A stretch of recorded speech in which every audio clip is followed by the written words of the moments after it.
Hello, and this is Typical Argonian with a Chaos Tactica on the Warpsmith. I love this model, and I hold this model very dear to me, to my army, because it's a great model, and whoever made this did a fantastic job of it. I am really happy with that.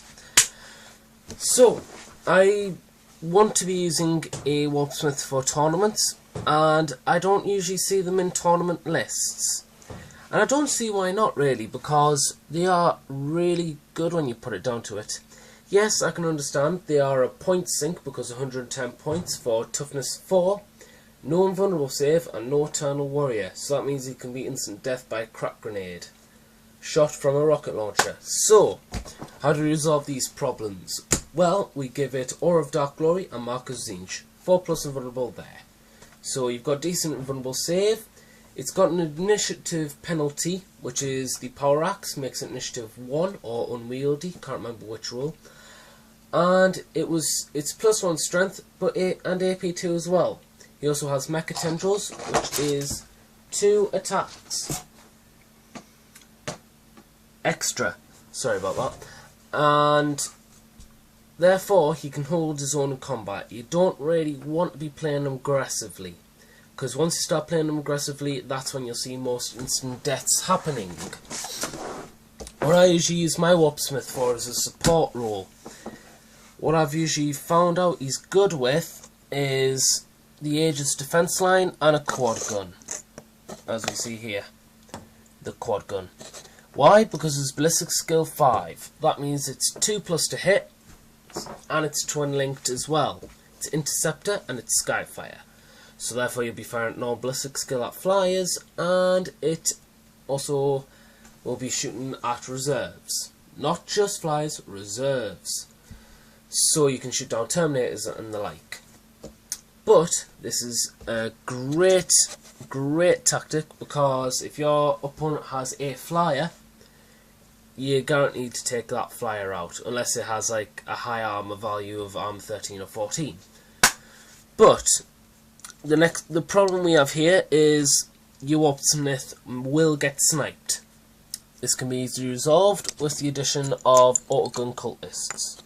Now you could always have cultists without autoguns, but I prefer mine to have autoguns just for the range bonus, and because it's basically, I prefer to have 30 cultists without guns. So that means you've got nearly a platoon of guardsmen for cheap points, and the amount of sheer firepower or amount of sheer weight of dice it can roll. That's why autogun cultists should be feared. Yes, so I usually have these guys, and I bubble wrap them around the Warpsmith, which means the only things that I can remember from memory that can snipe him personally, is Jaws of the Wild Wolf, barrage weapons, and sniper weapons. But you have to roll decent on them for him to get sniped. So all in all, that's good. Anything that comes near gets shot by these, and like I've said, it may be a weak gun, but it's exactly the same as a las gun, therefore use it like las gun tactics, which is amount of sheer firepower, anything comes close, shoot it. Now, I also like the Warpsmith because of his little tools of the trade. So if you don't have a quad gun, he's always good next to a Forge Fiend or another tank. Basically what will happen is he has to be in base-to-base contact with a friendly tank, or he can curse an enemy tank.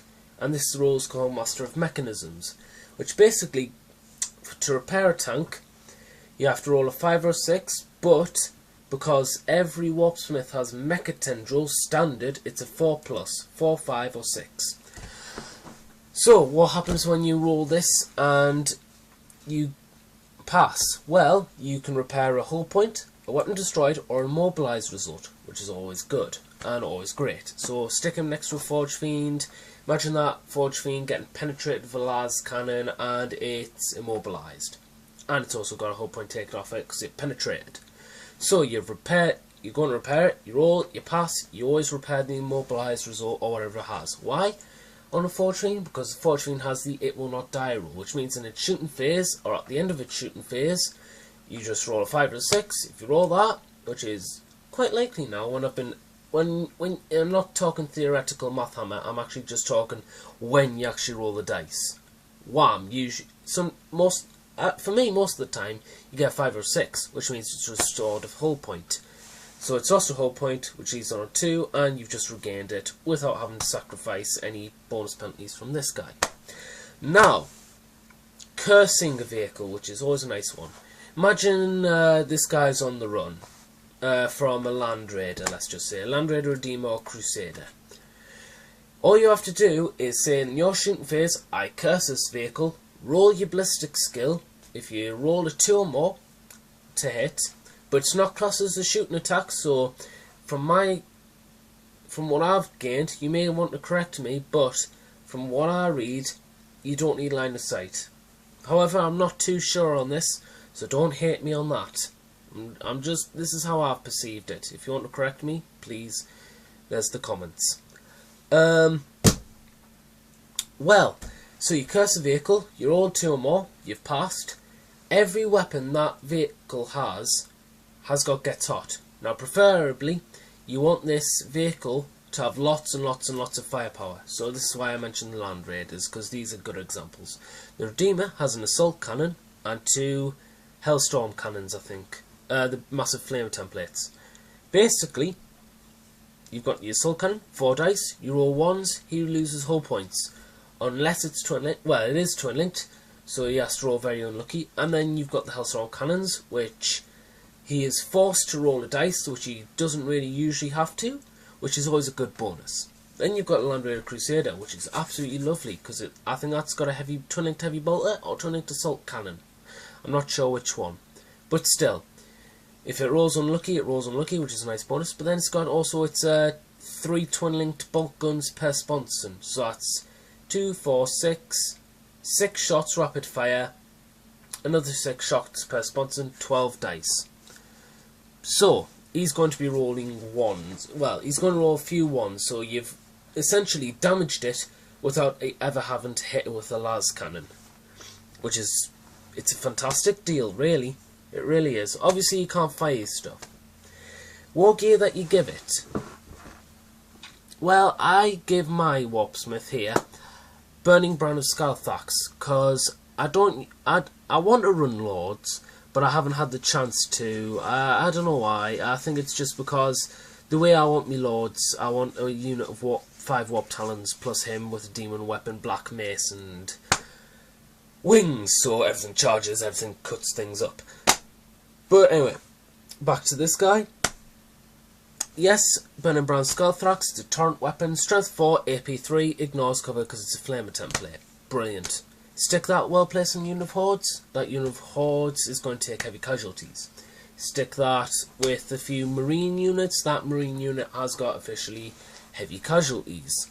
It's absolutely brilliant. With this guy, because he just goes boop and flame and gone. Well, probably enough to take for Space Marines to take a morale test if you've got a good hit. And that is generally it. I can't really say anything more.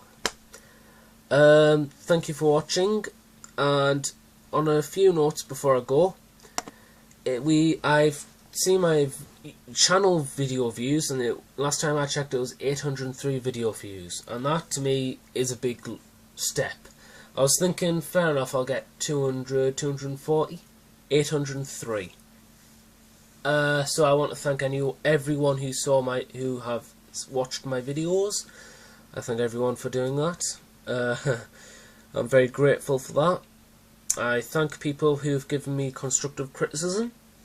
After all, it's only made my channel improve. And thank you for all the subscribers who have subscribed to my channel. You guys are the best. I was never expecting to get 11 subscribers. I was always expecting, something small, like, I don't know, 4 or 2 subscribers, but 11? Wow. I'm happy with that. Thank you for subscribers, and thank you for the video views, and thank you for the constructive criticism. future videos, I'm trying to get me best to get these videos out, but it's quite hard because of the position I'm in. So I'm trying to. There will be more dual mini-series videos. I can guarantee that. I've been trying lately to do a Baden versus Gazgul, but every time I've tried to record the video, it's been a bit miffy because I make mistakes and all that. So I can only apologise. But that's the next episode: a Baden versus Gazgul Thraka, the Traitor King versus the Prophet of the War. And sorry.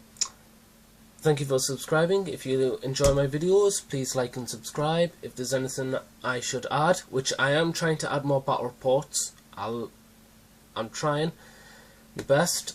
Thank you. So hopefully I should have a few more out on the channel. So thank you for subscribing. Thank you for viewing, and thank you for liking. If you like this video, please give it a like and subscribe maybe if you wanted to. This is Typical Argonian, signing out.